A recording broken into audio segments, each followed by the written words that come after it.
Upcoming இயர்ஸில் வரப்போகிற TNPSC AE, TNMAWS, TNEB AE எக்ஸாம்ஸ்க்கு ப்ரிப்பேர் பண்ணுறது உங்கள் கோலாக இருந்துச்சுன்னா இந்த வீடியோவை ஸ்கிப் பண்ணாமல் பாருங்கள். இந்த எக்ஸாம்ஸோட பேட்டர்ன்னு பார்த்தீங்கன்னா 2 பேப்பரை டிவைட் பண்ணியிருக்காங்க. Paper 1 and 2.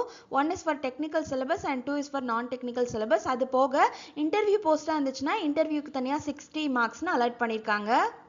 டெக்னிக்கல் சிலபஸை பொறுத்த வரைக்கும் நம்ம 4 வருஷம் படித்த சப்ஜெக்ட்ஸ் எல்லாத்தையுமே ஒரு 10 யூனிட்குள்ளே கொண்டு வந்திருக்காங்க. நாம் என்ன பண்ண போகிறோம் அப்படின்னா இந்த 10 யூனிட்டையும் ஸ்ட்ரக்சரல் அண்ட் நான் ஸ்ட்ரக்சரல்னு 2 டிவைட் பண்ணிக்க போகிறோம். ஸ்ட்ரக்சரல் பேப்பர்ஸ்ல இருந்து மட்டும் ஒரு 70 கொஷின்ஸ் கேட்குறாங்க. எப்படி நம்ம ஜிஎஸ் படிக்கும் போது அதில் ஆப்டிடியூடுக்கு அதிக இம்பார்ட்டன்ஸ் கொடுக்குறோமோ அதே மாதிரி இதில் ஸ்ட்ரக்சர்ஸ்க்கு அதிக இம்பார்ட்டன்ஸ் கொடுத்தோம்னா நம்மளால நல்ல ஸ்கோரை எடுக்க முடியும்.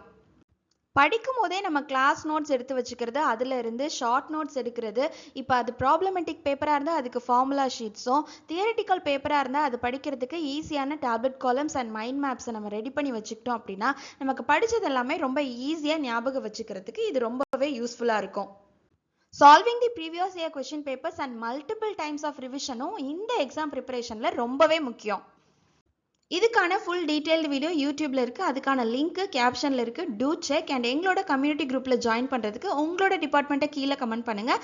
அதுக்கான லிங்க்கை நாங்கள் உங்களுக்கு டிஎம் பண்ணிடுவோம். So do like, share and for more such videos follow solve with Sparks.